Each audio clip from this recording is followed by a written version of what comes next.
partidul s-a născut.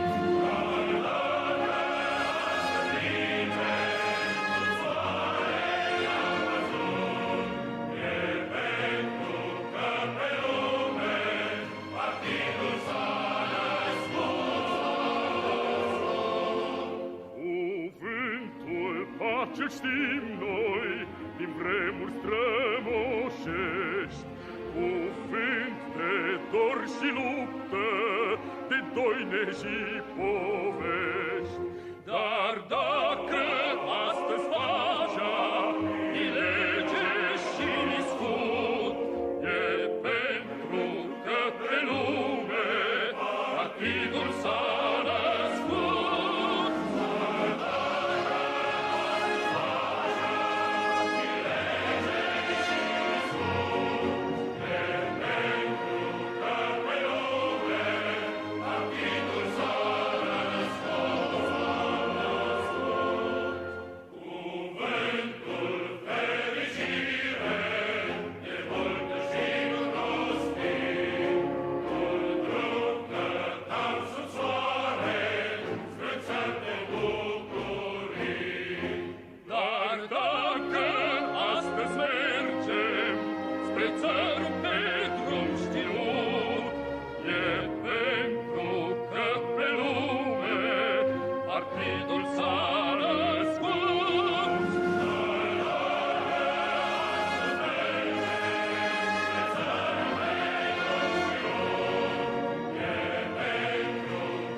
cuvinte le-am moștenit în grai, doar bănuiam ce înseamnă, ce tâlcuri au sub strai.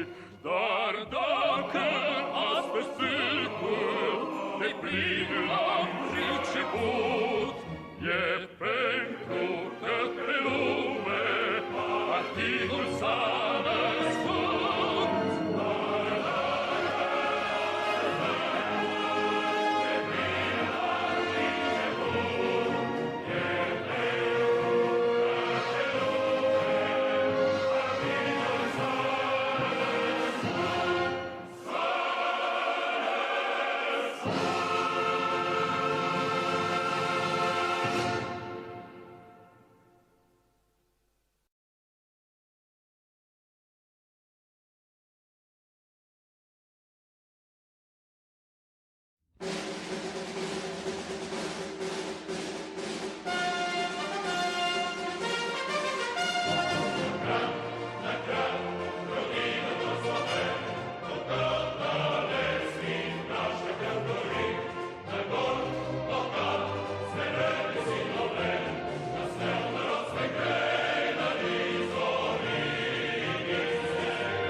до северных морей. Человек проходит, как хозяин необъятной родины своей. Тут жизнь невольна и широка, точно Волга полная течет.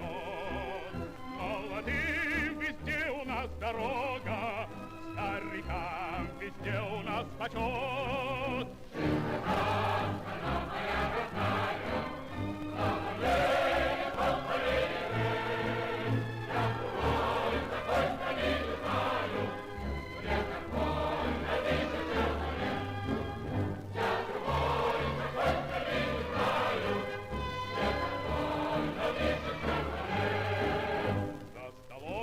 Никто у нас не лишний, по заслугам каждый награжден.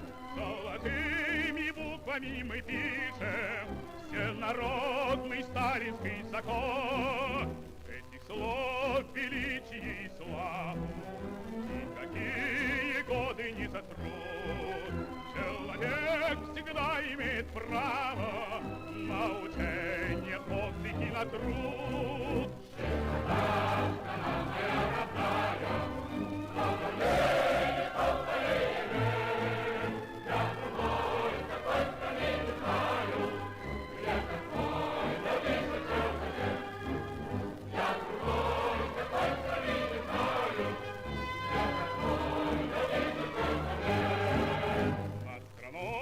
Весенний ветер веет, каждым днем все радостнее жить. И никто на свете не умеет лучше нас смеяться и любить. Но сурово брови мы насупим, если враг захочет нас сломать. Как небесную родину мы любим, бережем, как ласковую мать.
под барабанный раскат. Марш левый, два, три, марш левый, два, три, встать ряды, товарищ нам. Ты войдешь в наш единый рабочий фронт, потому что рабочий ты сам. И так как все мы люди, то должны мы, извините, что-то есть. Хотят накормить нас пустой болтовней, чертям спасибо за честь. Марш левый, два, три, марш левый, два, три, встать ряды, товарищ нам. Ты войдешь в наш единый рабочий фронт, потому что рабочий ты сам.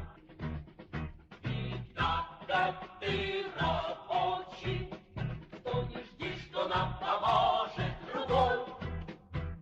Себе мы свободу добудем твою своей рабочей рукой. Марш левый, два, три, марш левый, два, три, встать ряды, товарищ нам.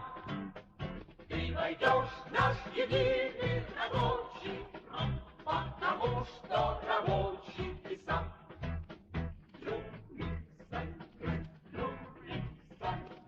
Wo den Platz in das ist, rein all in der Arbeitereinheitsfront, weil du auch ein Arbeiter bist. Ты войдешь в наш единый рабочий фронт, потому что рабочий ты сам. Rein ein in der Arbeitereinheitsfront, weil du auch ein Arbeiter bist.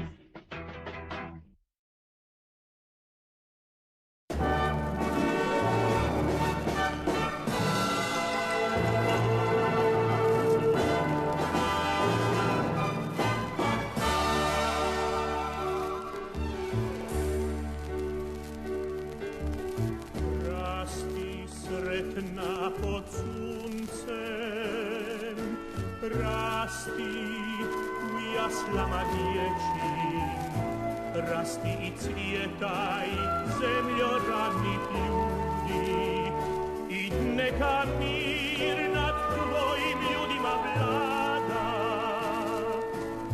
mir tvojim lađama napučini i tvome danu što se vedar budi.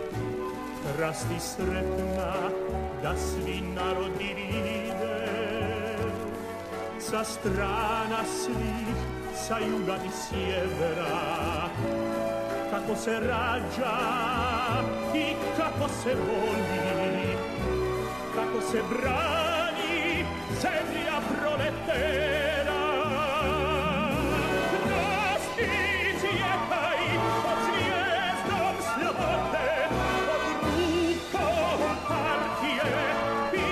Srce pita, rasti cvjetaj pod zvijezdom slobode, pod rukom partije i pod srce pita.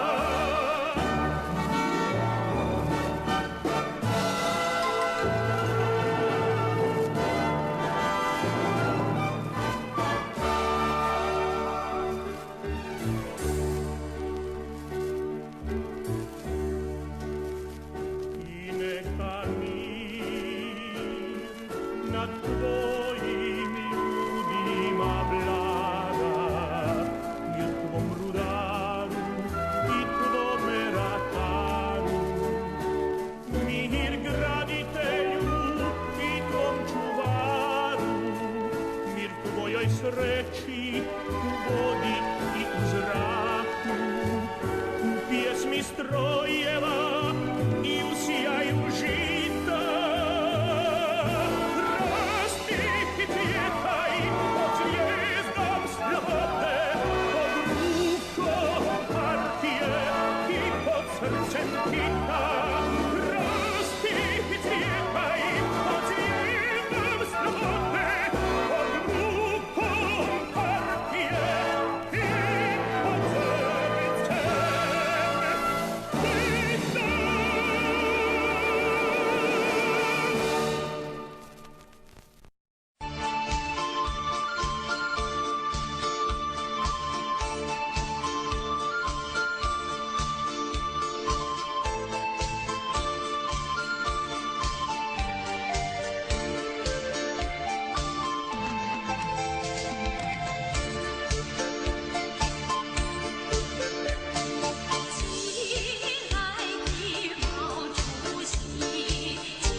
новостях в жизни важен первый шаг. Слышишь, веют над страною ветры яростных атак. продолжает собой, и сердцу тревожно в груди. И Ленин такой молодой, и юный октябрь впереди. И Ленин такой молодой, и юный октябрь впереди. Весть летит во все концы, вы поверьте нам, отцы, будут новые победы, станут новые бойцы.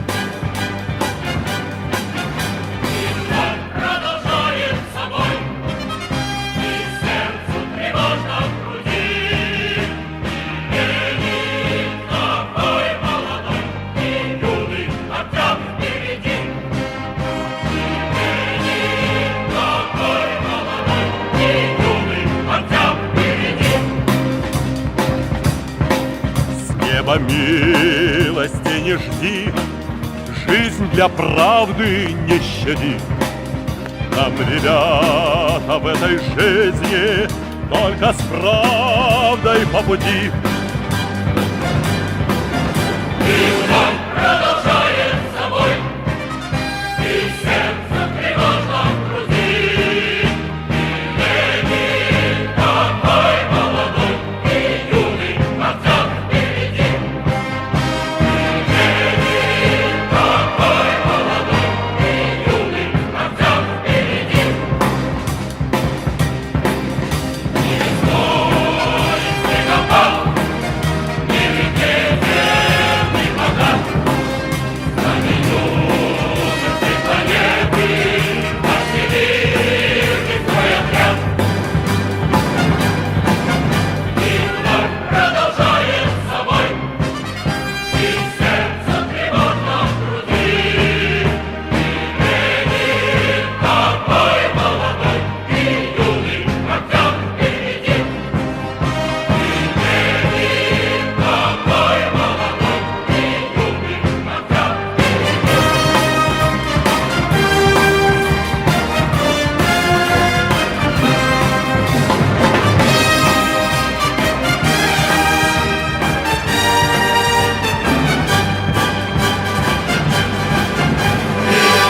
Продолжает собой, и сердце тревожно в груди.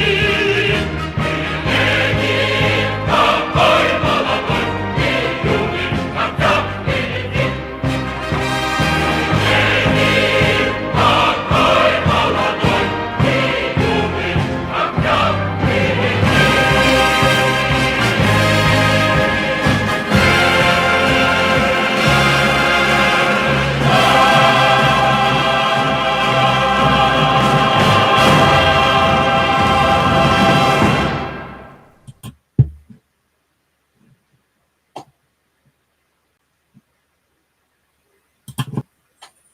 Hello, everybody, and welcome along.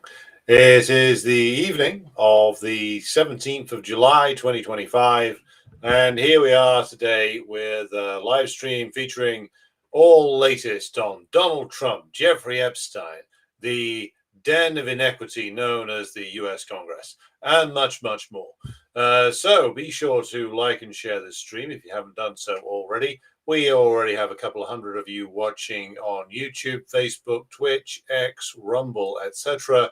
So thank you to all of you who have tuned in so far. Subscribe to the various channels according to your preference, and we will get underway in just a moment. We already have a few questions coming in from the audience, so be sure to drop those into the chat, and we will pick those up. So the way in which we're going to approach this tonight, going to say a few initial things just on the Trump and Epstein thing before we get into our regular question and answer session. Just on the Trump Epstein thing, we have the usual collection of wildly contradictory statements from Donald Trump, and the one of the highlights of which we've got here for you. So we will just drop this in to show you where the president's brain is at the moment, if indeed he possesses any more of a brain than Joe Biden. But this is Trump just a couple of days ago on his position on the Epstein files, if indeed they do exist.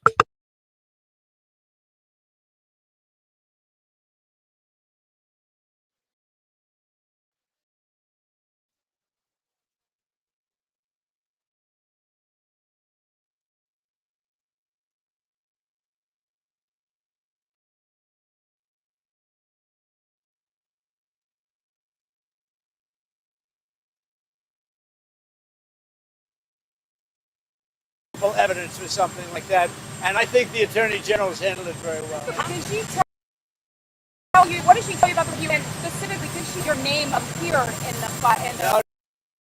No, she's given and in terms of the credibility of the different things that they've seen, and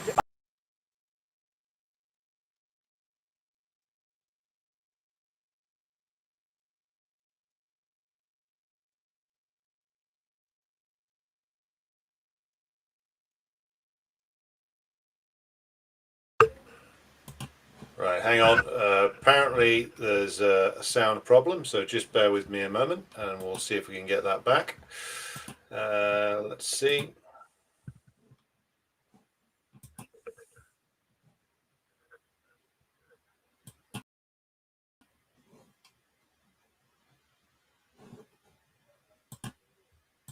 Mr. President, your daughter-in-law said that there should be transparency in the Epstein case. Do you agree with her? the Attorney General's handled that very well. She's really done a very good job, and I think that when you look at it, you'll understand that. I would like to see that also, but I think the Attorney General, the credibility is very important, and you want credible evidence for something like that, and I think the Attorney General is What did she tell you about the review? And specifically,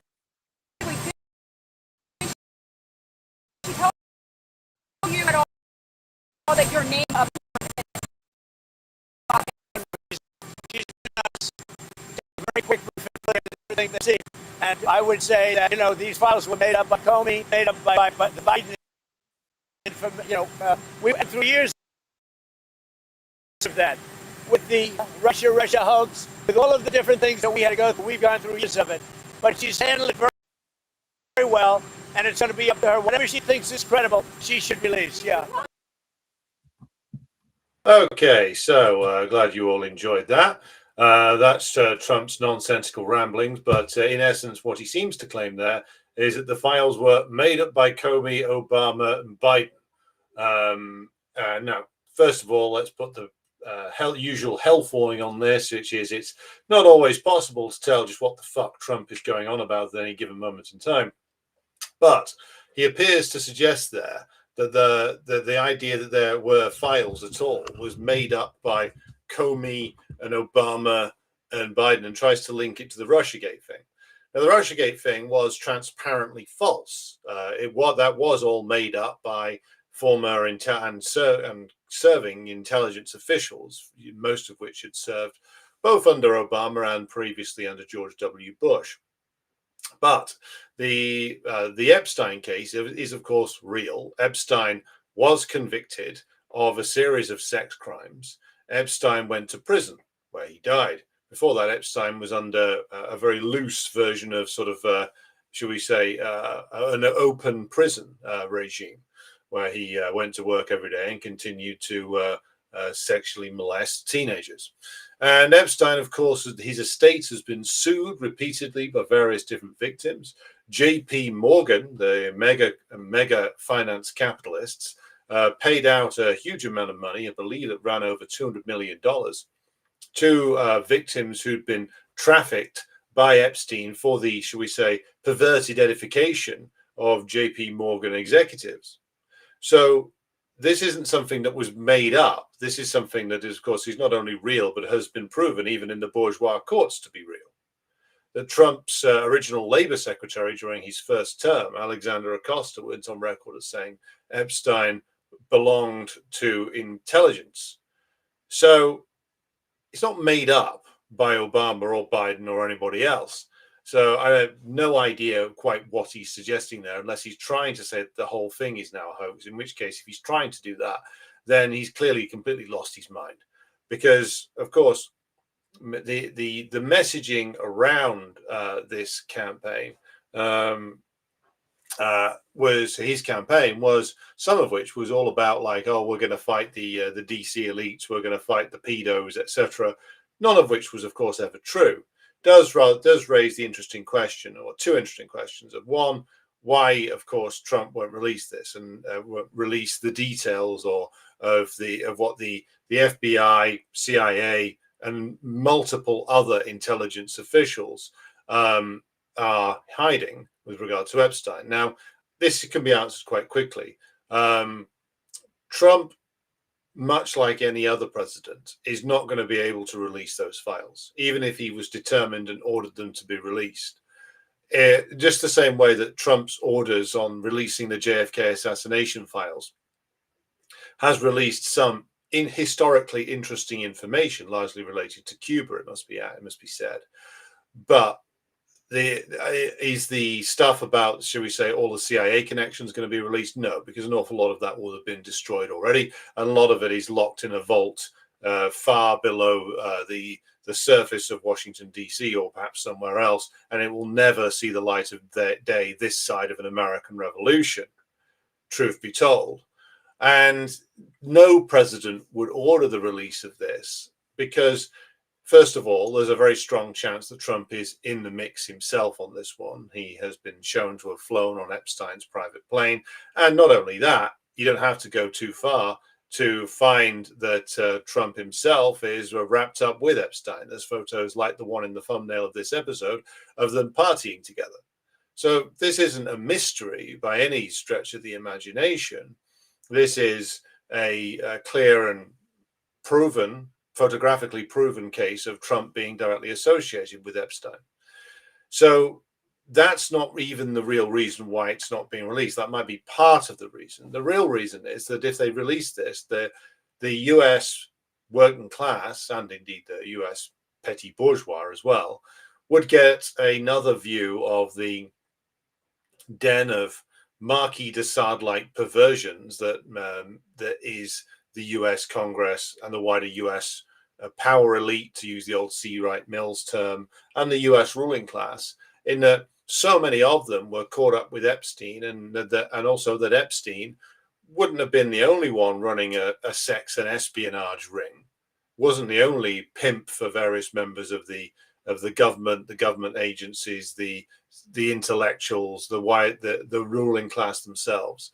There's many men like Epstein performing similar roles. But again, the reason why it won't be released is because it would confirm all of the worst fears of the American population with regard to who actually rules them and the kind of things they're into. It would confirm that the perversions of the politicians and senior business executives and intellectuals, etc., perhaps including Noam Chomsky himself, we don't know, were every bit as bad as the most paranoid listener to Alex Jones thought. And given that the reputation of US government institutions is already lower than a snake's ballsack, then they're not going to want to release that anytime soon. And the fact that Trump himself is directly tied to Epstein, is directly implicated with regard to the kind of things Epstein was getting up to, that just adds to the pressure on him not to do it. Well, Trump's such an arrogant buffoon that he probably thought he could tell his voting base to go fuck themselves, and they still cheer him. Now, some of them, that's probably true. But for some, at least, they look at this and think that they've been cheated, and they have, and that they've been treated by Trump with total contempt because they have, and realize that Trump is treating them like dirt because he regards them as dirt. There's been a long-standing, almost truism amongst American leftists, which I think is in this case true, that Trump hates his own followers. And of course he does. He has contempt for them, especially those who are poorer, because Trump's born into money. Trump's always been multiple multiple millionaire. So he's not exactly going to be the fanfare of the common man. Now, Trump plays the role of the common chap. He likes to pretend and sort of play act that he's some sort of proletarian whisperer. But this is, of course, an act. Trump has nothing but contempt for his own voting base. By the way, he has that in common with every American president, especially those who had a movement attached to them. It's like Obama has complete contempt for the people who voted for him. Just look at his actions now; he's no longer under scrutiny. So this is absolutely par for the course. A president having contempt for his own voters. I mean, that's just standard bourgeois politics. But the other part of this is that there's other things tied to Epstein that they definitely don't want released. It's not just mass ruling class child rape, which of course would be revealed, but it's also things like arms dealing, which Epstein was probably involved with, money laundering, which I think the work of the investigative journalist Whitney Webb has pretty much comprehensively proved that Epstein was involved with money laundering for a long time. And so when it's money laundering, arms running, sex trafficking, these are all the things that the American and wider Western intelligence agencies specialize in. So as to the question of whether Epstein was Mossad or CIA or was all of the above, my guess is all of the above and none of the above. My guess is that he never held an official position. He certainly didn't have like a Mossad or a CIA contract of employment. A lot of these people who were intelligence assets never actually work formally for any intelligence agency. People like Epstein, they're never formally employed by anybody. He floats around the corners of intelligence agencies, big business, and organized crime, and fits in with all of them and does work for all of them.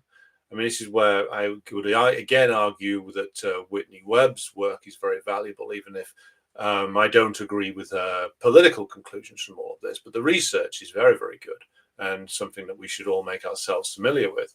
Now, the way I would think about this is that Epstein and those like him, and there will be many like him, are partly they are pimps, partly they are spies, partly they are criminal accountants, and they provide various different services to the ruling class that involve moving different commodities the ruling class like to have access to around. And the world is full of such men. And the connection between Epstein and Israel and Epstein and American intelligence is, I would argue, that he was most likely doing work for all of the above. If he was running a blackmail ring, which it looks like he was, inside the United States, blackmailing senior US political figures, I agree with the analysis put out by Larry Johnson, former CIA agent, that there's no way that that Mossad would be able to run that kind of ring inside the United States without cutting the CIA in on the action. And this is, again, standard intelligence operation stuff. This is the kind of stuff that MI6 and MI5 have always specialized in. Find a political figure's perversion and exploit it to the max. Just check out the history of MI5 and the stuff they did in the occupied 6 counties of Ireland. The stuff that Epstein got up to starts to look like amateur hour in comparison to that shower of bastards. So again, Epstein is this sort of figure who is formally employed by nobody, but he is an interesting way to understand like the bourgeois dictatorship. And the bourgeois dictatorship, of course, doesn't just depend upon institutions. It depends upon a network of power and influence that operates outside of any official organization or institution. And it also depends upon those like Epstein who are employed and who are funded by ruling class individuals or groups, the individuals in this case being people like Wexner, and they're employed to carry out certain actions and services for them. And as long as they perform those services, they are kept well. They are kept in very, shall we say, palatial surroundings. But as soon as they are no longer of any use, then all of that protection and all of that wealth is withdrawn from them, just as is the case with somebody like Ghislaine Maxwell's father. He was not just a Mossad asset, he was, I would argue, most likely an MI6 asset as well, and a fraudster and a criminal of the lowest possible variety. But he was operating on behalf of, I would argue, at least two different intelligence agencies, and was very close to several different leaders of the Israeli governments, various different Israeli prime ministers. And he provided a lot of services for them until, of course, the elastic band snapped. He was running out of money. He was going to get exposed. And allegedly, he basically said to his contact over in Israel that unless you find me some serious money quickly, then things are going to go bad for me. I might get arrested, might have to start talking. Well, then he died quickly afterwards. And, well, who knows exactly what happened on the boat that he apparently fell off. The boat, by the way, which is called the Lady Ghislaine, or the Lady Ghislaine, named after Ghislaine Maxwell herself, of course. Maxwell ran out of road, ran out of use value, shall we say, for Mossad and MI6 and others, and therefore was, I would say, quietly, or not so quietly, eliminated. Epstein no longer had any use value for the US ruling class. In fact, had become a danger to them because he was going to go on to trial, and there was always a risk that he might decide that he will cut himself a deal and try and escape, and that risk was unacceptable, which is why, of course, the video of the corridor outside his jail cell has apparently been doctored, why there's all kinds of inconsistencies in the stories of the people who were on duty that night, and why it's pretty clear that he was murdered. Because this is how the ruling class treats their assets when they're no longer of any value to them. There is no sentimentality here whatsoever. But here we will, of course, bring in the work of a certain fallen French aristocratic writer, and that is, of course, the Marquis de Sade. Now, in the Marquis de Sade's writings, as of course dramatized by Pasolini in 120 Days of Sodom, or Salo, the bourgeoisie, when released from the limited constraints of institutional and organized religion, would act in the most debauched and depraved fashion possible. Now, one will have to forgive the Marquis de Sade for his, shall we say, rather romantic vision of a ruling class that was constrained by a belief in God. I don't think the feudal aristocracy in France or anywhere else was particularly restrained. But the point about the bourgeoisie being unconstrained by anything was they, of course, are only subject to and only wish to subject people to the rule of capital, and the rule of capital being the most brutal and unremitting rule. And the only rule under the rule of capital is that anything and anybody at any place in the world can, must, and indeed should be exploited. And if that is the consciousness of the ruling class, then is it any surprise that they seek to break down every social boundary? They seek to engage in every kind of perversion, because these people as a class are defined by their abhorrence of all boundaries to the exploitation of labor and the movement of capital, and therefore flowing from that, all boundaries with regard to human behavior, especially the upper end bourgeois who believe themselves quite genuinely to be gods. Well, what barrier is there then to them just starting to act like the late period god emperors of Rome? Like Caligula would have nothing on a member of the US or British bourgeoisie these days, or perhaps at any time in recent history. So Epstein is a window. He's a window into how intelligence agencies actually work, given that he worked for several of them probably, but was never formally employed by any of them. And also into the perversions of the bourgeoisie themselves. who are into some of the most disgusting things that one could imagine and or not imagine, and are prepared to kill to protect this secret. And it's also must be said that when it comes to things like blackmail rings, the more compromised a political figure is, the more that they will typically be promoted. And that goes for politicians, and it also goes for organized religion.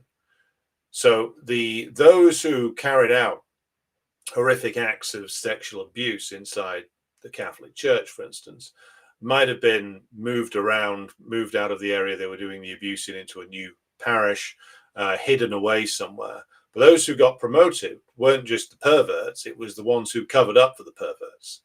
See, the ruling class institutions depend upon a vast amount of collective guilt for their functioning. Now, recently, I've, in preparation for an upcoming 9/11 special for the Decline and Fall show, keep an eye out for that one in September, I've been looking at documentaries about September the 11th and related matters.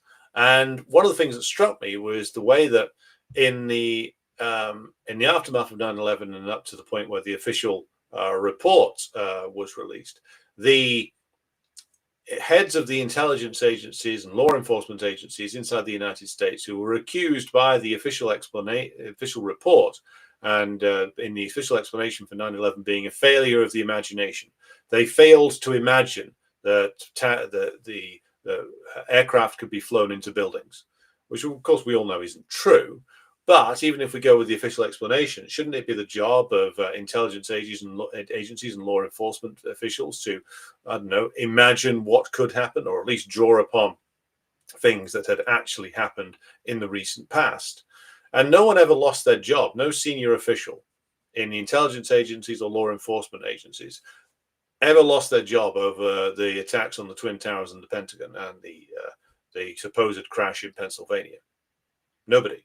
Not the head of the CIA, not the head of the FBI, not the heads of any of the other myriad intelligence agencies, not the heads of any police agency, not the heads of the military, not the heads of NORAD, which apparently failed so conspicuously on 9/11.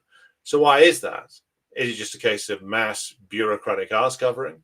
Or is it the case that if the Bush administration had tried to fire anybody, then the entire house of cards would have come crashing down?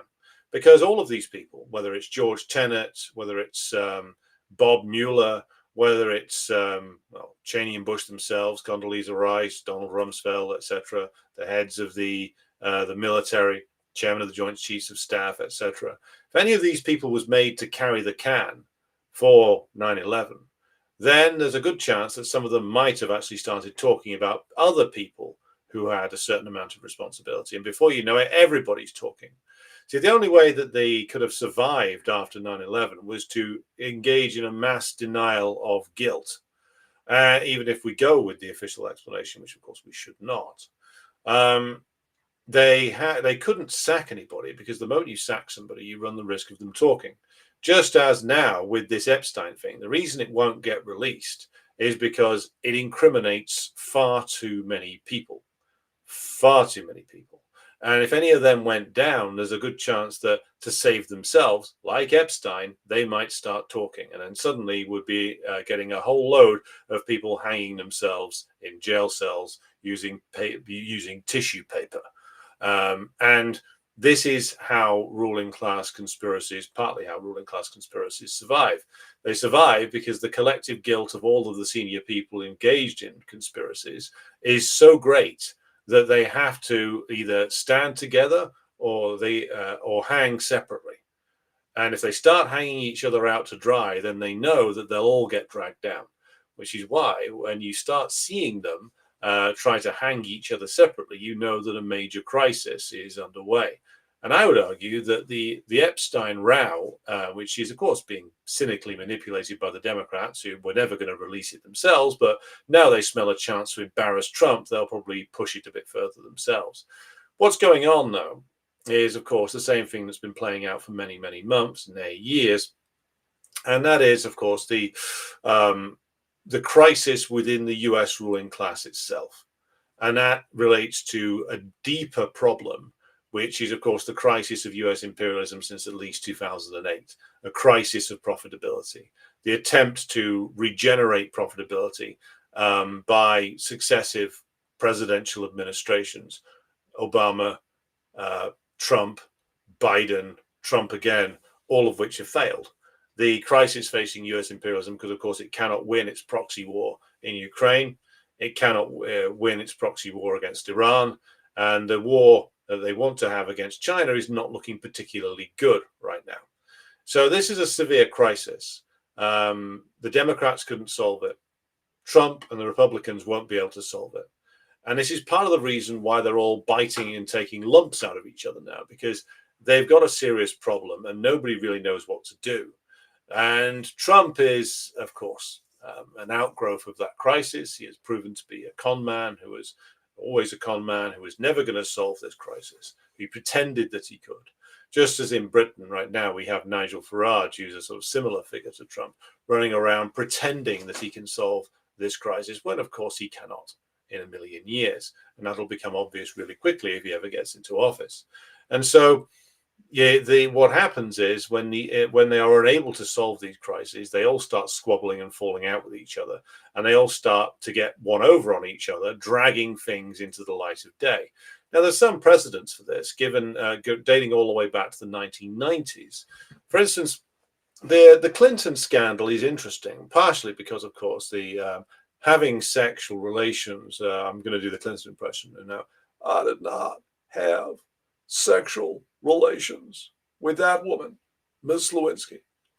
I never told anybody to lie, not a single time, never.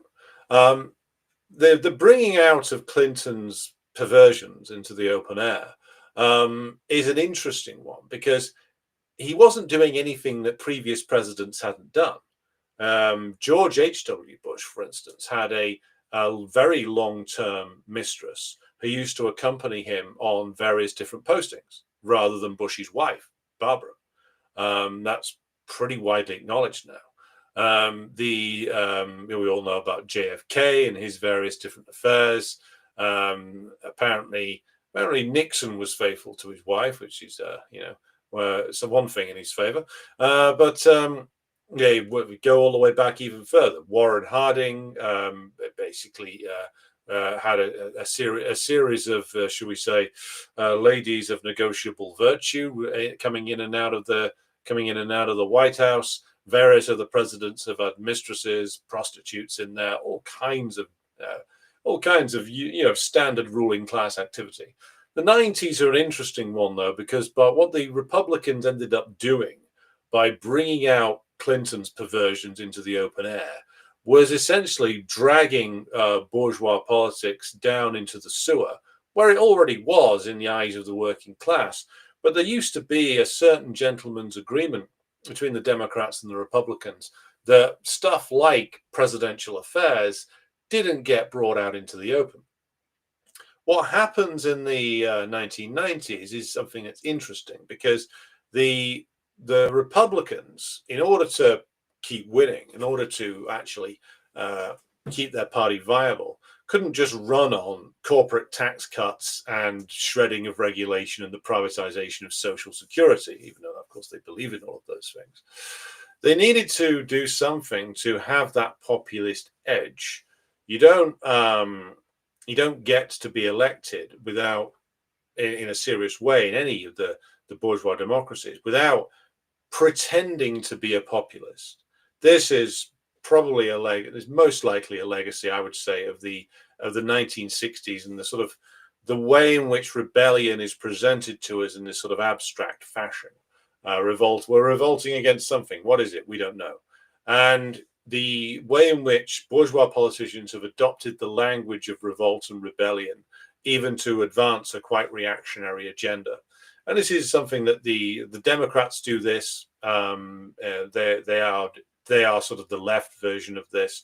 The Republicans do this in the sort of phony moral crusade way. And this is something they started in the 80s with Reagan, and they perfected it in the 90s with Gingrich. And by, of course, pretending that they were they were whiter than white, and that old Bill was just a sort of was an outlier who was disgracing the presidency. Of course, the idea that Clinton was any more of a disgrace to the Oval Office than the previous occupants is a bit of a laugh. In fact, he's fairly typical. But by dragging all this out into the open, what they did was they started like an uninterrupted downward spiral. They removed any sheen that the presidency had left. They ended up removing, because what they started to reveal unintentionally and due to short-sighted, short-term political reasons, the need to do over the Democrats and to damage Clinton so that they could line themselves up to win in 2000. What they ended up doing, though, was laying bare much more than just the perversions of Bill Clinton. What they ended up doing was, of course, opening themselves up to all kinds of scrutiny themselves. So hence why Gingrich and various others got disgraced. It was revealed quite shortly afterwards, within a decade afterwards, I think, that Dennis Hastert, one of the House GOP leaders, was a serial child rapist. There was all kinds of other people like Larry Craig, who had to resign because of the Mr. Anti-Gay congressman turned out to be having, shall we say, certain liaisons with various gentlemen in public conveniences. So what the Republicans ended up doing by going after Clinton was opening all of this Pandora's box out. And of course, coming about in the age of the internet, they couldn't put it back in again. And so what's become publicly acknowledged now is that which was privately known by many for many years, which is that essentially what the bourgeoisie oversee is a system where the abuse of women and children is institutionalized. That much this is known by now. The sexual abuse is hardwired into the bourgeois system, comes out of a system where the bourgeoisie themselves believe themselves to be beyond all judgment and all criticism, believe themselves to be godlike in their abilities, and believe in their right to do anything at any time. This is what comes of being a tiny ruling class that feels like they can lord it with impunity over the proletariat and not suffer any consequences. And thus all of the worst tendencies in any human beings come racing to the surface. The bourgeoisie are fundamentally a very antisocial, sociopathic class by nature. This is what happens when you are the ruthless exploiters of the entire world, as the US and British bourgeoisie are. It tends to promote certain kinds of behaviors that are exemplified, shall we say, or shall we say personified in the figure of Epstein and his circle. Now, for the actual reporting on this, I mean, I would recommend reading the works of the journalist Nick Bryant, who's just done an interesting interview with Chris Hedges, not a man I could normally stand to watch, but this interview is quite interesting. I believe Nick Bryant has also got a podcast as well, which is useful. He did, and there was a lot of interesting stuff on this on the old Program to Chill podcast, not necessarily just about Epstein, but about these interconnections between organized crime, rich individuals, intelligence agencies, cults as well, all of which form part of these strange networks of ruling class power that are interesting to explore for what they tell us about how power operates in bourgeois societies. So the Epstein files, to bring our comments on this to a conclusion, aren't going to be released, not by Trump and not by anybody this side of an American revolution, but they are going.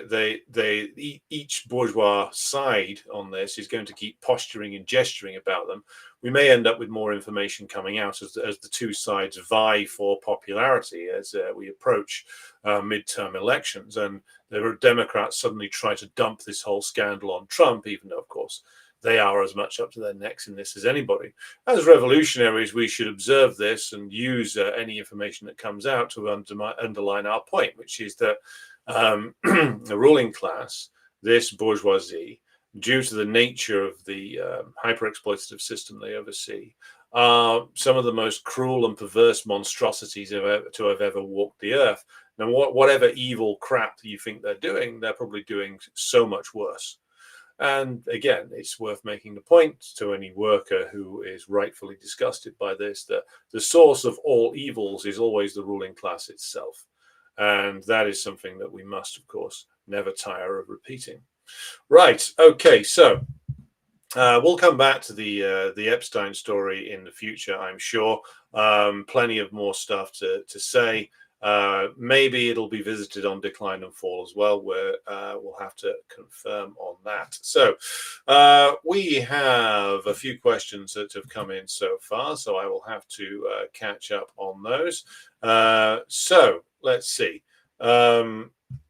First question tonight comes in from Ben in the comments on YouTube. He's asked my view on the Tsargrad channel. Now, Tsargrad, if you're not familiar with it, is a nominally Russian nationalist, nominally Christian conservative Telegram channel and media operation that, as Ben says in his comment, seems to be designed to sort of sell Russia to Westerners. And this is something that certain Russian media operations are trying to do. They want to try and sell they want to try and sell Russia as this bastion of conservatism and Christian values, etc., that can be sold in terms of popularizing with American conservatives, which wildly overestimates the actual power of the American sort of God-fearing conservative types. But it is typical of like the strange worldview of the Russian ruling class, like Tsargrad and various other channels, where they are trying to sell things like God and crown and throne as the pillars of Russian society. And now you have, I mean, this Tsargrad is something which is backed by like Russian bourgeois figures who, at the moment, even though, of course, they nominally can't go against the special military operation, they are desperate to open up trade and investment links again with the imperialist nations, and are desperate that shall we say, the move towards redeeming and rebuilding elements of the Soviet legacy is checked, because, of course, Russian bourgeois nationalism is a completely and utterly bankrupt point of view, because the Russian bourgeois is a backward, bankrupt, useless, leech-like class that has only ever succeeded in taking Russia backwards since they were restored to power by 1989 to 1991 in the counter-revolution that took place then. These are people who, much like their Ukrainian equivalents, who scream and shout and jump up and down about Russian nationhood, Russian strength, the Orthodox Church, etc., whilst they ushered in as part of their counter-revolution, a deeply rotten society that almost got to the point where the Russian state imploded completely due to the asset stripping carried out by the Russian bourgeois, and were hell bent on selling the nation lock, stock, and barrel to the United States. And so these bozos banging on about Saint Nicholas II, the glorious Romanov dynasty, and waving the old black and yellow flag of the Russian Empire. This is a triumph, or an attempted triumph, of aesthetics over reality, and you can see it amongst the official propaganda of the Russian state these days. They sort of, who are having to make a desperate attempt to square a circle, whereby on the one level they're trying to say that the Soviet Union won World War II, which is true. But on the other hand, they're still trying to denounce Lenin and the Bolshevik Revolution, and still trying to redeem the legacy of Nicholas II. Long may he and his wretched family rot, by the way. So this is, of course, the usual nonsense from the Kremlin, which doesn't want to fully go back to endorsing the Soviet legacy, but is trying to sort of spin Stalin as some sort of czar who rescued Russia from the evils of Lenin. This is absolute, like, complete gibberish, given that anybody who's read anything by Stalin will know that he quite very sincerely saw himself as carrying on Lenin's legacy. And without the legacy of the Bolshevik Revolution, there would be no mass industrialization, there would be no collectivization, there would be no ability of the Soviet Union to defend itself against German imperialism, which was always coming for Russia in one form or another. The fact that Russia was the Soviet Union was the world's first successful workers' state made the urgency of the attack by German imperialism ever more, made the urgency ever greater. But it was always going to happen. Lebensraum would need to be found, and it could only be found to the east, just as the Kaiser's war policy was largely taking him to the east. So Russian nationalism, Russian bourgeois nationalism, completely ties itself in knots now, because the bald fact is that, yes, the Tsarism, when it was allowed to be promoted again in Russia, did gain a certain amount of traction. But the legacy of the USSR, particularly the Stalin period, is still far, far more popular than Nicholas II and his wretched family. And so the Kremlin tries to do this balancing act between Tsarism on the one hand and the Soviet Union on the other, and ends up coming up with the kind of sort of mental gymnastics that Putin engages in when he's trying to claim that there is great continuity from Ivan IV to himself, and that it is one continued Russian nation that existed, that there weren't wild, vast differences between, of course, Tsardom, the Soviet Union, and restored capitalism in Russia. But just to conclude on Tsargrad, look, all of these Russian nationalists are complete fake losers. They're all trying to justify the restoration of capitalism in Russia and the near destruction of the Russian nation by the restoration of capitalism. They're trying to drape the Russian imperial flag over that to cover up the filth and squalor and corruption that they ushered into Russia. So these people are best just dismissed.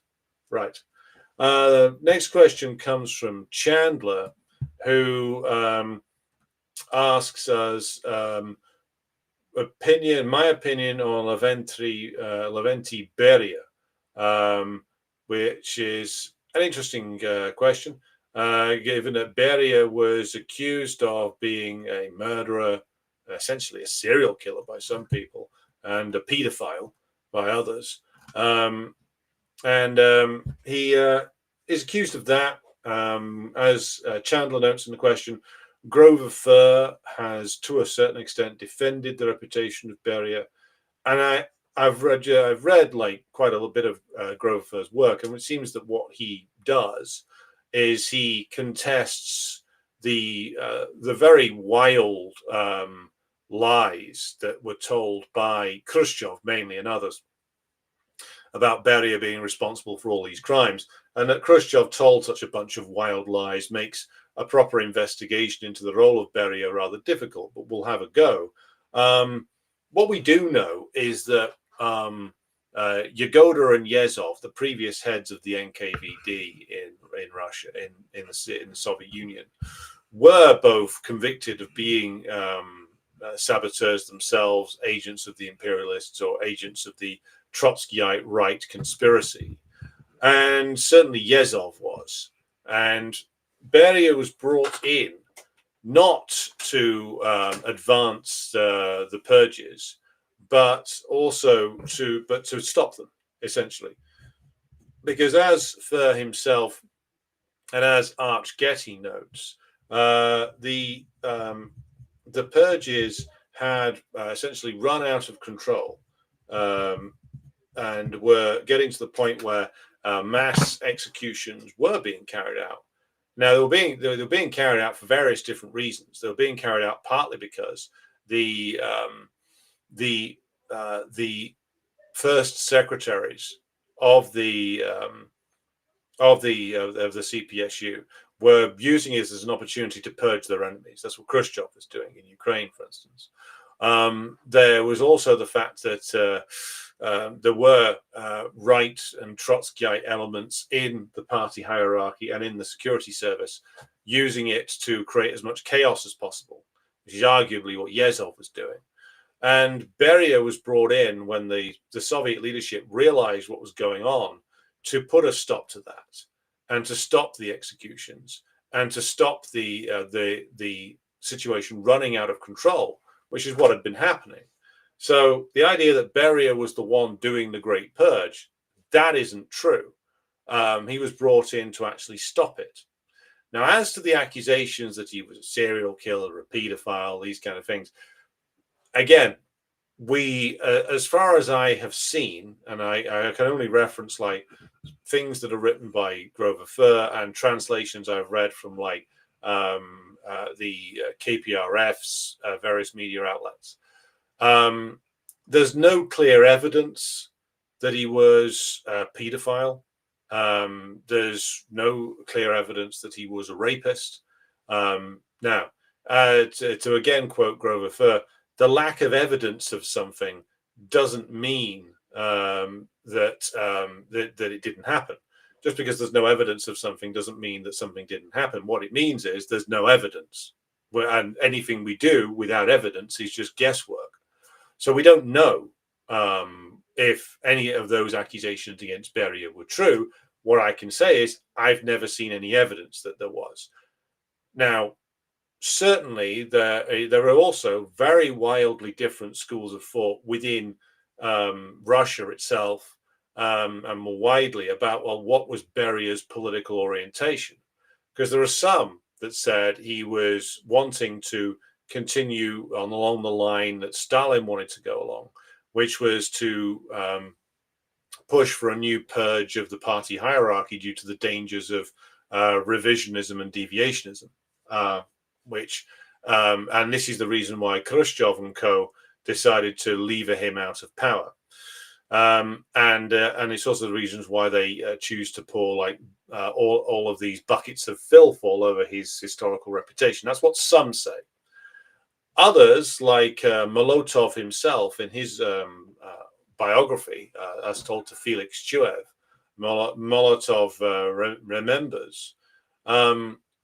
Molotov basically places Beria on the same level as Khrushchev, and puts the rivalry between the two of them down to a simple struggle between two power-hungry egomaniacs. And so Beria is dismissed by Molotov as someone who was just as much of a revisionist, and in fact was possibly even more of a rightist than Khrushchev. So we have differing accounts as to like what Beria's actual political orientation was. Again, what we know is that he appeared to be in the lead, to be the sort of primary influence amongst the Central Committee immediately after Stalin's death, and then was removed suddenly in a coup with Khrushchev heavily involved in it, as was Zhukov.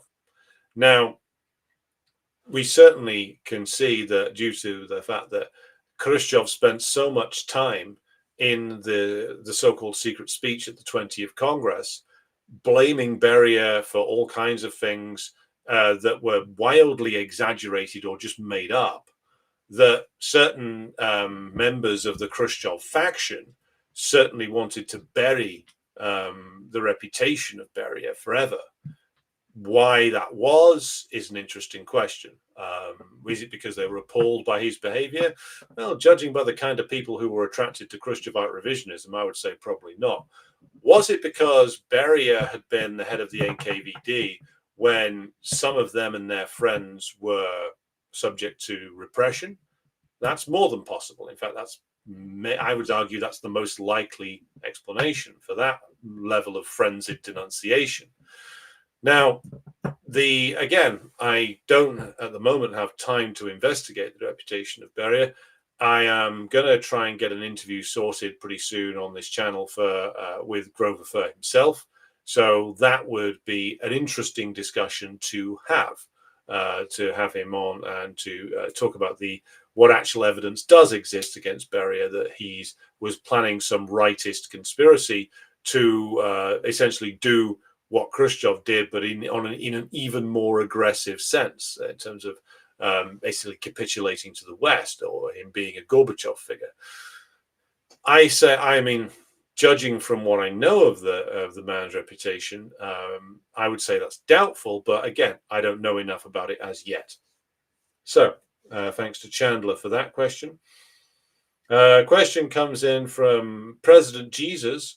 He asks me if I've seen Michael Tracy's hysterical Epstein truther meltdown on Breaking Points today. Well, I haven't, but I've seen his extended freakouts on Twitter. I mean, he's an odd one because, like, he'll often do some good analysis, but on stuff like this, his hysterical denials that there is some kind of intelligence world connection is very strange. I mean, if his argument was just that Trump was never going to release anything because Trump is, a dirty, lying politician, and he's implicated himself, then that would be one thing. But to go as far as to say, basically, to say he agrees with Trump that there is no conspiracy there, that's just laughable. I mean, I haven't seen the clip, but if that's what he's trying to argue, that's completely bizarre. And I have no idea what possible motivation he would have to do that, other than, of course, generating an online controversy for himself and picking up a few more followers. I don't know. But I will have to watch it and then feed back on that. Question from WF451, who says, what happened to the Starmer Ukrainian rent boy scandal? Awaiting trial, shall we say. The male models themselves are awaiting trial. Quite what that trial will consist of is interesting to speculate upon. But certainly, I would suspect that the trial will probably be delayed as long as possible, and then would be, shall we say, made as difficult to access as possible in terms of actual information being available. Again, series of unanswered questions on this, which is well, how the hell did these people know that they were attacking properties associated with Keir Starmer, given that they were attacking places that he hadn't lived for a while? They attacked one of his former residences, which had now been converted into a block of flats, I believe. They attacked a car that had belonged to him. How on earth would you? I mean, you'd have to do some proper research to find the Prime Minister's former car. Maybe his former home would be easy to find, because there's plenty of press coverage of him coming out of there when he was leader of the opposition. But quite what the motivation for any of this is, nobody's really saying, given that there was a feeble attempt to blame it on the Russians, which doesn't really work. And again, they'd be the most ineffective piece of Russian intelligence operations I've ever seen. So the question remains, what was the motivation for these guys? And so far, we haven't heard anything from them. So it's something to keep an eye on. We will doubtless return to it, probably on the Decline and Fall show. Somebody also asks my opinion on the new Jeremy Corbyn party. I've already commented on this extensively on the Class Consciousness Project live stream from the other day, clips of which were released today, by the way. I would say the following. Look, it's a complete dead end. They're trying to revive something which it is politically and economically impossible to revive, which is post-war British social democracy. And that's dead. Completely gone. The economic basis for it, which was British imperialism at an earlier and, shall we say, more healthy stage in terms of profits, that basis doesn't really exist anymore. The industrial base for it doesn't exist anymore. And also the fact that it was based upon the hyper exploitation of the oppressed peoples in Africa and Southeast Asia says that from like the point of view of socialists, it's something which shouldn't exist anymore. Point of view of internationalists, it's something that shouldn't exist anymore. So they're trying to revive something which is, again, impossible to bring back due to the fact that the concessions that were made only to stave off revolution. That threat at the moment doesn't exist. British capitalism, British imperialism is in far too dire a situation to actually be able to bring back anything from that time and to reform in a serious way. And more generally, the situation with regard to post-war social democracy is something which we should oppose it coming back on the basis that we're not social democrats, we're communists. Now, do we welcome things which improve the material conditions of the working class? Yes, we do. But for those things to actually last, they need to be the work of the working class itself, meaning the work of a proletarian state which is run on the basis of the dictatorship of the proletariat. This was not a product of that. This was the bourgeois government handing out reforms, which could be handed back again or taken back again. And indeed, they have been over the course of the last 50 years. So what social democracy does is systematically mislead the working class into believing that there's a parliamentary road to either socialism or at least reforms, into believing that socialism means when a bourgeois government hands things out to the working class, into believing that socialism means an extended welfare state and some useless piece of like think tank wonkery welfare capitalism, which is going to be repellent to the working class, to be honest. No, this isn't what is needed right now, but I'm not surprised that it's emerged, because 1945ism, the illusion that somehow good old St. Clement of Attlee can return in the earthly form of St. Jeremy of Islington, is an illusion that is quite powerful, and the entire British left, with some exceptions, very few exceptions, being obsessed with this, being obsessed with returning to it, despite its absolute impossibility. And by the way, if you want a good analysis, or good analyses, shall we say, of the actual historical role of the Labour Party, including the role of St. Clement of Attlee, then read the CPG-BML book on Britain, called Britain's Perfidious Labour Party, or the longer version by Hapal Bra, entitled Social Democracy, the Enemy Within. There's also works by even Trotskyites which have exposed the crimes of the Labour Party, such as Robert Clough's Labour Party Fit for Imperialism. There's even some value in work produced by the SWP, which is work by a guy called the founder of the SWP, a guy called Tony Cliff, who wrote a Marxist history of the Labour Party. There's a lot in there which is dubious in terms of political conclusions, but in terms of a history, it's actually quite good. So the Labour Party has always been a party of imperialism, a party of rabid reaction. And so Zara Sultana and Jeremy Corbyn seeking to recreate the Labour Party, essentially, which is, by the way, George Galloway's already tried and failed to do this twice. So I don't see why these two would have any greater amount of success, except for the fact that the Labour Party itself is, I would argue, in very much a terminal state of decline. They're sinking really quickly. And if they go into the next election with Starmer as leader, which I doubt they will, then they will lose incredibly heavily. So there is a move afoot amongst bourgeois political circles, amongst the smarter of the thinkers of the bourgeoisie, who realise that the Tories and the Labour Party are fucked, they're sunk. That those people, the people who are of more openly reactionary points of view, despise the Tory party, and people who see themselves as leftist or progressive despise the Labour Party now. And so they need to maneuver new things onto the stage. And so it wouldn't be a surprise that Jeremy Corbyn's back and being promoted, just as it's not a surprise that Nigel Farage is out there being promoted. The ruling class need a revival of faith in their institutions. And what better way to get that than having new parties populate the institutions, such as Reform, the Real Deal Conservative Party, or whatever the fuck Jeremy Corbyn and Zara Sultana finally settle on as the name for their amorphous social democratic blob.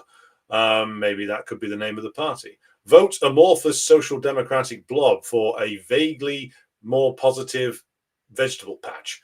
And this is a tendency that will play out as the systems in the imperialist countries become more and more plagued by problems, and the faith in the institutions collapses. The bourgeoisie will look to move more and more in the direction of bringing in new parties to try and revive faith in the system for a few more years. Won't work, of course, because the crisis is too deep to address and can't be addressed within the system. So no matter which caretaker you put in charge, doesn't really matter. They can't paper over the very large cracks. So Corbyn's new party, a complete dead end. I think I saw a comment from Alda Larkin earlier asking, well, is it worth like communists joining this? What I would say is it's worth engaging with the people who do, and engaging on the basis that, look, you want the better of them will want socialism and think that this is the way to get it. It's not.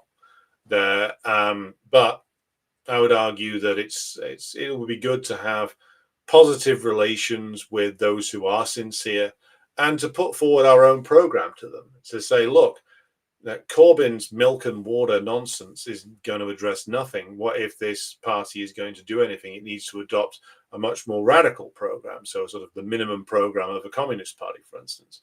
And it will be interesting to see if Corbyn and Sultana and the others put in place any kind of democratic structure. I very much doubt they will. Certainly, Corbyn's old friend Galloway isn't too fond of democratic structures. But again, if it has big meetings, then we should leaflet them. If it has public meetings, we should go along as communists and put our point of view. If only so that we can demonstrate to people by raising demands and trying to get the great and glorious leaders of British social democracy to address them, that of course the Social Democrats cannot address anything. And we, in fact, will be totally incapable of addressing any serious problem. But you have to demonstrate that to people who believe in it. Quite what kind of traction this is going to get, I'm not sure. I mean, if it's, so far Corbyn is receiving a good deal of coverage on this in the bourgeois press. So, and it will resonate with a certain layer of people who think that he's still got something to offer. But it'll much like reform on the right, it'll wither away quite quickly if it's ever actually put into power, which I doubt it will be. So again, we should have an open door to the people who are looking to this. We should put forward our point of view to them. We should put forward our point of view whenever we get the chance to do so at an open meeting. And we should make the case to people that, look, if it's socialism you want, this is the very last thing that you should actually be looking at, because it is basically leading people down a complete dead end. It's understandable that some people would grab onto it, because God knows there's not been a lot of hope in the last 15 years. But it is as false a dawn as Corbyn's leadership of the Labour Party itself, and it is trying to recreate something which cannot be recreated any more than Bernie Sanders in the United States can bring back Roosevelt. We're going to bring back the New Deal, that kind of thing. Though I think I probably sound more like Mel Brooks in that impression than Bernie Sanders. So, moving on then, I'm going to just scroll down to see if we have any more questions coming in here. The Bill Clinton impression is one I will be returning to. Right. Nehat in the comments says, I had the privilege to meet the family in Turkey who was connected to Beria, and they visited each other regularly. There was a lot of misinformation about Beria and many erased facts around him. Yeah, I mean, clearly that is the case. We could really do with getting hold of like as much information as possible regarding Beria, because I suspect that there's a lot of motivation to, well, we know from Fur's work, there's a lot of motivation to lie about Beria and like who he actually was and what he actually did. But until we get hold of that information, it's impossible to make a firm judgment. Rentier Oligarch says Michael Tracy often does hangouts with Richard Hanania. Oh, that prick. I suspect he's paid off by the Manhattan Institute. Well, wouldn't be a surprise. Let's put it this way. Jonas Levinson says at least Putin connects with reality. Well, he has to. He has an existential war to win. Ben says, I wish that is Putin, wasn't such a damn consensus seeker between communist, monarchist, liberals. At least the last group is basically gone. And hopefully he leans more on the first. Well, depends what the strength of the communists is amongst the masses. Certainly, I think most of the Russian liberals are now probably reinventing themselves as Russian ultra-monarchists to sort of hide. Carter Man appreciates the Clinton impression. Wow, thank you very much. I'm very pleased to open this, what is it again? This Walmart. And I did not have plane-based relations with Jeffrey Epstein. All right, here we go. Mogman Dog says Oscar Lafontaine fled a SOCDEM party and helped founding 3 further SOCDEM parties. Didn't go well for him. Yeah, because much like in Britain, German social democracy has also run out of time and run out of resources and run out of political and economic space. And therefore, and also the forces that Lafontaine and others built, like Die Linke, turned into a complete joke and became essentially a tool of the German state. Right. Okay. Just going through some more comments here.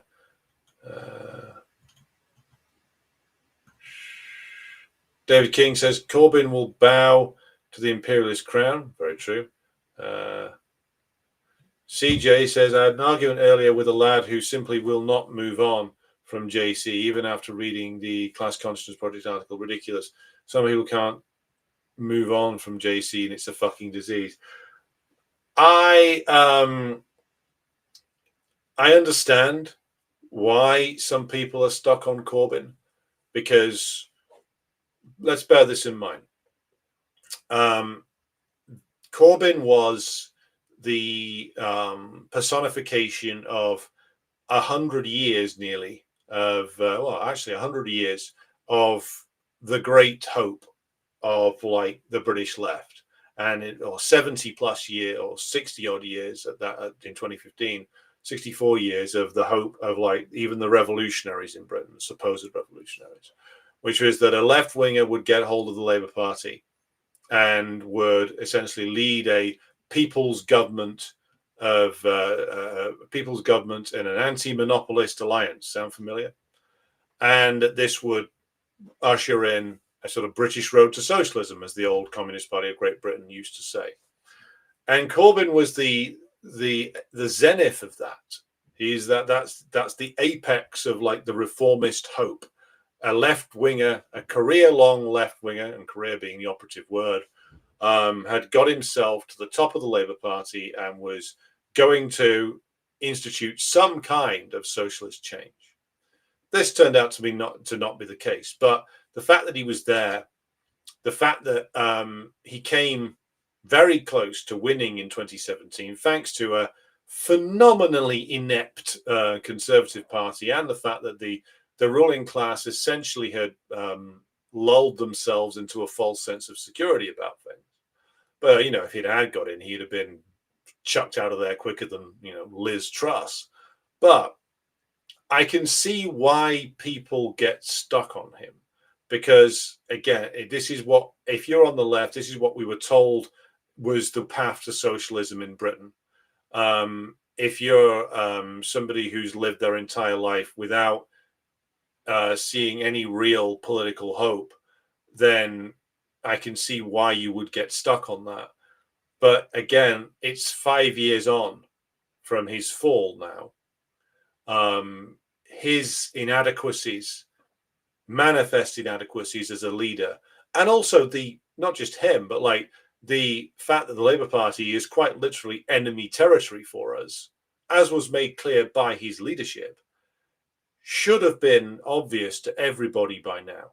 Not only was it the case that he is an incredibly bad politician and an incredibly bad leader and an incredibly weak, feckless man who couldn't lead a piss up in a Wetherspoons, never mind a sort of a populist insurrection. So I understand why people are stuck on this, but come on, seriously.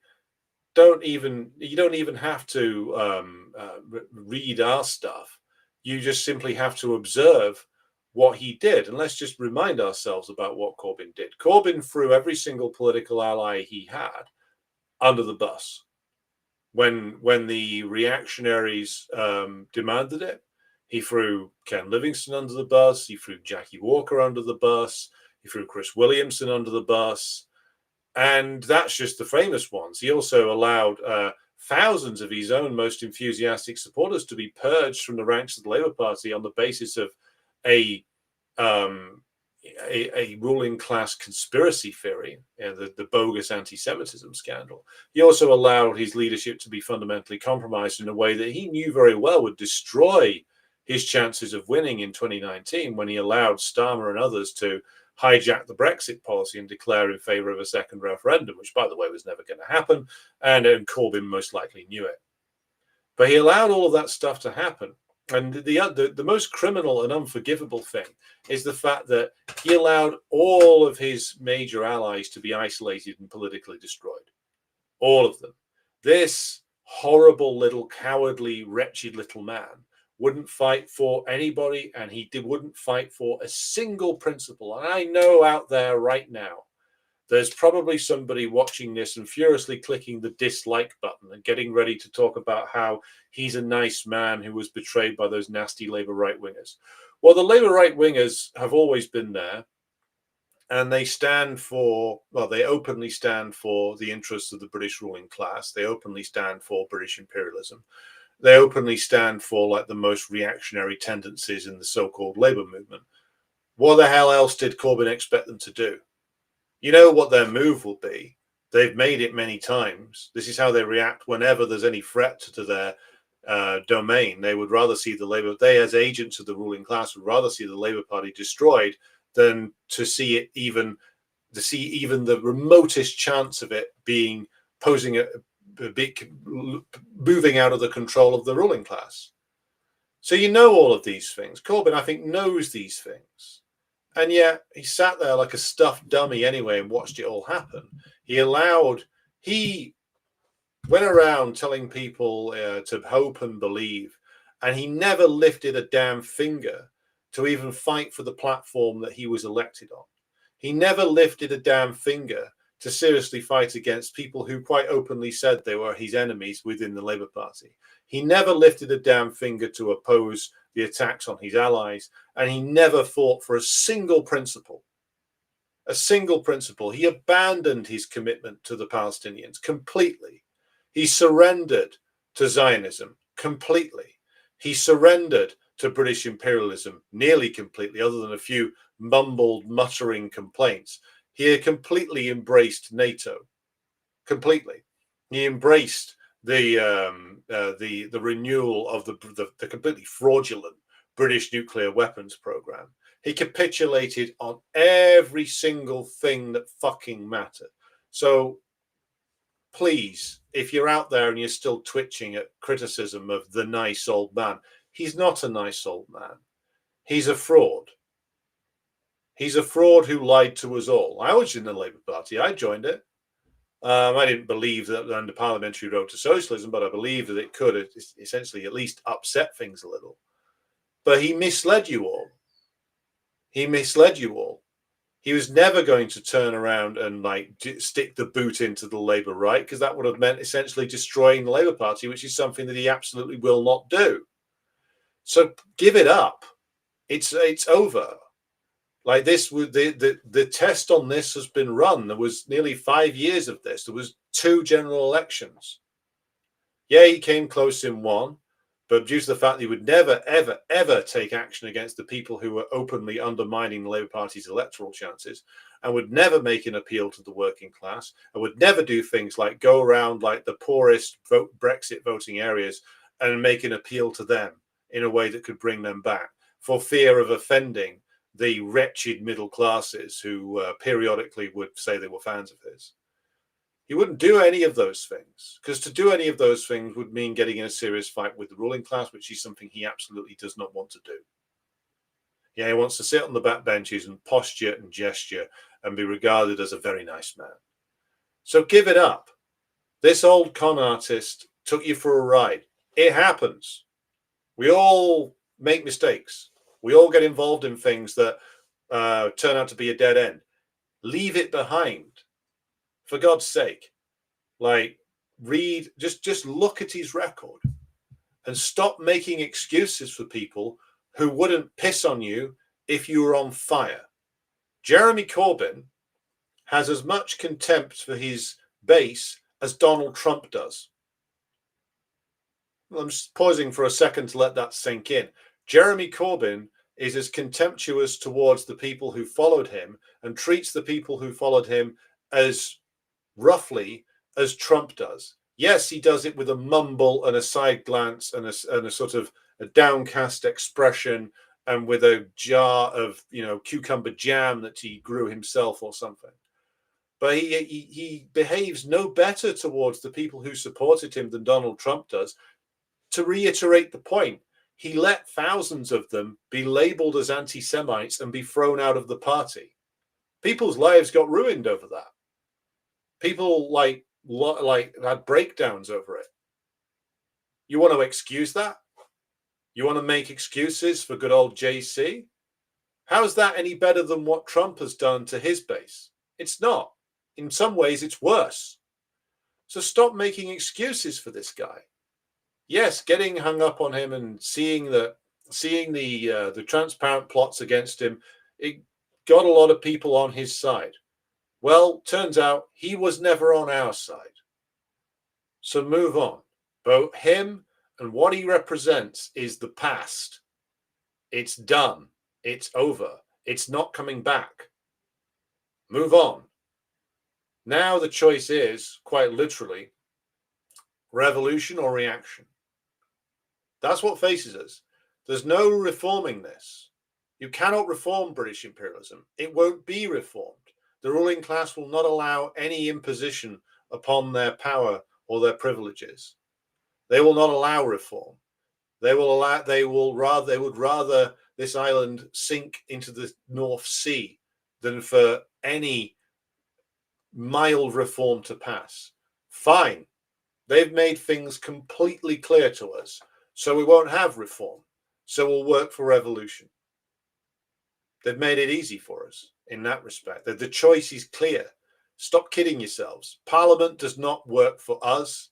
The demands of the Chartists were made 180 years ago. The belief that getting the franchise for working class men and women would lead to a long march through the institutions and then we would get to some kind of socialism. The experiment's been run. It doesn't work. It's over. We've had the franchise for nearly 100 years. And the most we got was social democracy in a very extreme time when the ruling class was under a unique set of threats. And they've been clawing back the reforms ever since. And British imperialism is now so rotten and degenerated and so parasitic, you can't reform it. You try and reform it, it'll collapse. It'll disintegrate in quite a destructive way. Far better to simply overthrow it. Far better to take an understanding to the working class who are ready to hear it, that the system itself needs to be broken apart. Far better to do that than engage in this fraudulent nonsense with JC and his friends, going around burbling away and uttering, bland phrases about justice and human rights and all the other fucking shite that Jeremy Corbyn goes on about. Jeremy Corbyn, who, by the way, backs the regime change war in Syria. in reality, he did. Jeremy Corbyn, whose mumbled pacifism did nothing, in fact, positively encouraged the ruling class in their war on Libya. Jeremy Corbyn, who, of course, has been completely silent on the destruction of Ukraine enabled by the imperialists. Jeremy Corbyn, who still hawks around the two-state solution for occupied Palestine.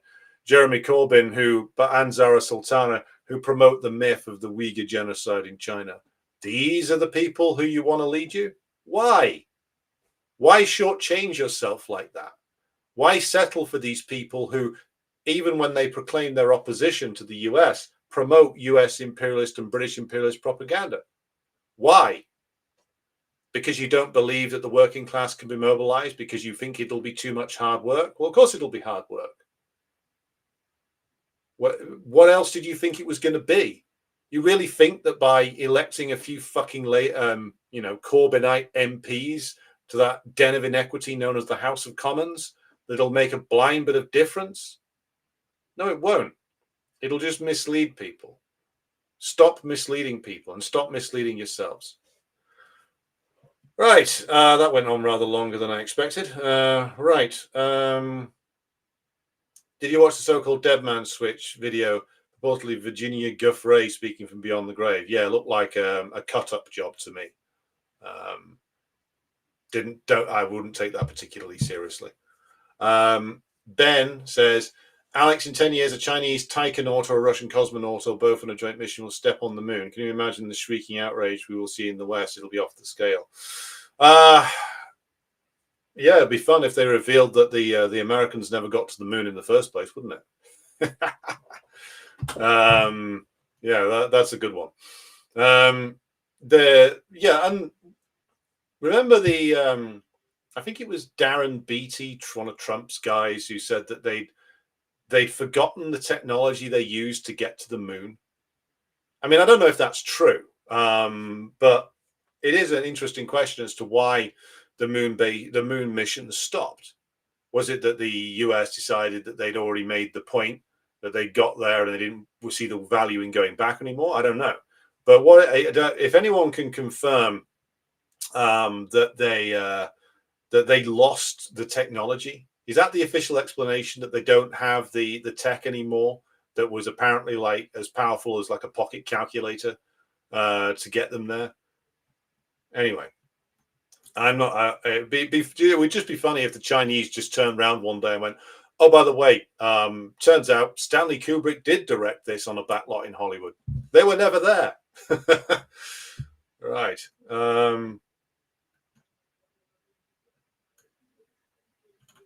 Right. James Graham says, 2011 Unite political strategy was reclaim Labour. CPB backed it. The Messiah appeared and they went apeshit. Yeah.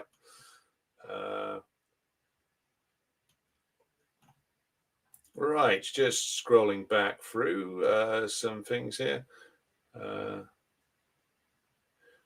Sid says, I would have become furious and says, don't ever accuse me of being an anti-Semite. And that would have been the end of discussion.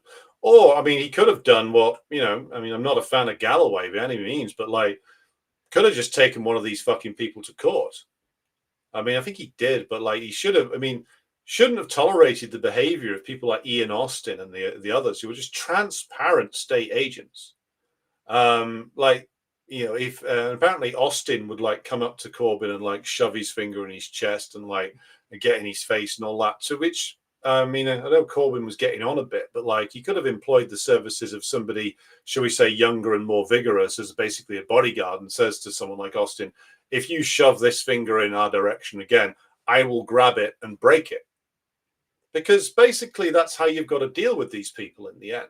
There's people like the reactionary trade union bureaucrats, people like the Labour Party, well, most of the Labour Party MPs, in fact, nearly all of the Labour Party MPs, all of these fucking assholes who are just provocateurs, state agents, people who can't be argued with because they're being paid not to be argued with, people who just get in the way, who instigate violence. If they someone comes up to you and shoves you or starts a physical confrontation with you, and you just go, someone who ain't a copper or who ain't a state or an agent of the state, then you should introduce him to your fist and then like basically give him a good fucking hiding, because that's what he's asking for. And yeah, he'll go running off and cry to the police or something. Well, let him fight the court case and say that he assaulted you, and that's how it started. Because in the end, like, if someone comes up and instigates a fucking fight with you and you do nothing, that's not positive. That's just pathetic, and no one respects that. So if someone comes up, gets physical with you, and instigates a fight, then the only real response is to actually fight back, or if you can't fight back due to physical reasons or age or ill health, then you get a couple of people around you with a couple of big guys who will go around with you and will introduce such a person's face to the pavement. That's how you deal with these people in the end. Beyond argument, beyond voting, if they insist on doing that, if they insist on getting physical, if they insist on instigating violence, then give them the violence that they're looking for. And most of these people are fucking cowards, and they'll run away or they'll cry. But people beyond the political realm, ordinary people, will look at that and they'll respect you more.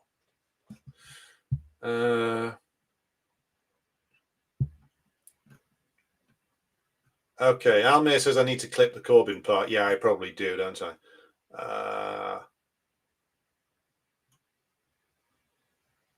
Judith says I had no idea Corbyn was so despicable. Yeah, the more you learn, the more disgusting he becomes. And the very thing that makes like these fucking middle-class leftists love him so much, his meekness and his mildness. How can you be meek in the face of this system? How can you be meek in the face of like the horrors committed both in Britain and elsewhere, and even more horrifically around the world, by the British ruling class? How can you stand there and pretend that there's a parliamentary road to socialism? How can you stand there and be all meek and mild and moderate when the British ruling class is quite literally overseeing like genocide, multiple genocides? How can you stand there and cover up for the British ruling class, which is what he fucking does and what he's always fucking done, him and John McDonnell, and the rest of the Labour left, and pretend that there's some way to reform this system? These people are both very, very stupid, which is what a lot of them are, and utter frauds. And you can apply this beyond Britain. You can apply this to Mamdani, AOC, and their political dad, Bernie fucking Sanders, in the United States. That these people would pretend that you can advance the cause of socialism via what? The New York mayor's office? Via Congress? No, that test has been run. It is understandable that some people wanted to run that test, given the, especially in the United States, with all the rhetoric about the great and wonderful democratic system. But the test has been run, and it turns out the ruling class runs things very efficiently outside of those chambers, and will never allow them to be used to institute things that would threaten their interests. So this is give me liberty or give me death time for you Americans out there. And I think that the working class in the United States is more open to this these days than I think the middle class in the United States is. The middle class in the United States still wants to pretend that a reform of the system is possible via electing, DSA people to fucking Congress or something. Whereas, of course, it's just not. Or DSA aligned people being mayor of Chicago or something, where they just turn up and make a complete fucking dog's ass out of it, piss off everybody, and end up losing to a Republican in a few years' time. So you can't reform this mess. I think a lot of workers know that, which is part of the reason why workers vote for people like Trump or Farage as a fuck you, basically, because they've not seen a political force yet, or a political force that has not convinced them yet of the need of the system could be overturned. The American worker has the power to overturn the system. So what I'll do is I'll certainly clip that Corbyn element. Now, just to say thank you to all 358 of you watching. tomorrow we have a couple of things coming up for you. We are recording again with our friend and comrade Marius from the United States on our part 2 of our discussion about the American Revolution. Funnily enough, we've just been talking about the need for a new American Revolution. Well, we're going to be talking about the first one. So we're going to be doing that tomorrow. That's a pre-recorded show, probably be out on Saturday. We are also recording another Decline and Fall episode tomorrow about it's a Ukraine special with exiled Ukrainian academic Marta Havrishko. We're going to be talking about Ukraine and the fascist element there. So be sure to tune in for that one. That'll be out later in the day tomorrow. So thanks to everybody who's tuned in tonight. Thanks to all of you who support the show on Patreon and Buy Me a Coffee. This show will be up tomorrow in audio form on the Patreon site. Also coming up on the Patreon site, we have a film review coming up of Once Upon a Time in the West, the 1968 classic from Sergio Leone. So until tomorrow, when we return to you with another Decline and Fall show, I will say thank you to everybody who's tuned in tonight, and I'm going to throw over to your video outro. Thank you for watching. See you tomorrow.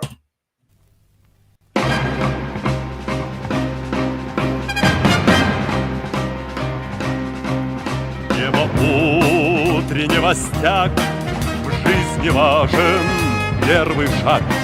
Слышишь, реют над страною ветры яростных атак. И вновь продолжает собой, и сердцу тревожно в груди. И Ленин такой молодой, и юный октябрь впереди. И Ленин такой молодой, и юный октябрь впереди. Весть летит во все концы, вы поверьте нам, отцы, будут новые победы, станут новые бойцы.